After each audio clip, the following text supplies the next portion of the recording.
সাতক্ষীরার ইছামতি নদীতে মিলন মেলা ছাড়াই প্রতিমা বিসর্জন। তাপস কুমার ঘোষ। সাতক্ষীরার দেবহাটা উপজেলার ইছামতি নদীতে এবার অনুষ্ঠিত হলো শারদীয় দুর্গাপূজার প্রতিমা বিসর্জন।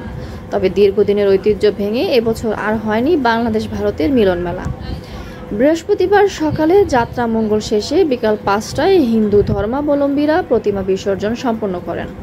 নদীর বাংলাদেশের দেবহাটা টাউন, শ্রীপুর ও ভারতের টাকি পৌরসভার ঘাটে একসঙ্গে বিসর্জন অনুষ্ঠিত হলেও মিলন মেলার প্রাণ চাঞ্চল্য এবার অনুপস্থিত ছিল।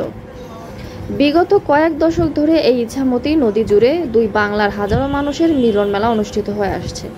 নদী পারে উভয় দেশের মানুষ ভিড় জমাত, নৌযানে তৈরি হতো উৎসবের আমেজ। তবে সাম্প্রতিক বছরগুলোতে মিলন মেলা সীমিত হয়ে পড়লেও ভারতীয় পারে নৌযান ঘুরে বেড়ানোর মাধ্যমে পরিবেশ কিছুটা হলেও উৎসব মুখর থাকত। কিন্তু এবছর ভিন্ন আঙ্গিকে কড়া নজরদারির মধ্যেই প্রতিমা বিসর্জন সম্পন্ন হয়।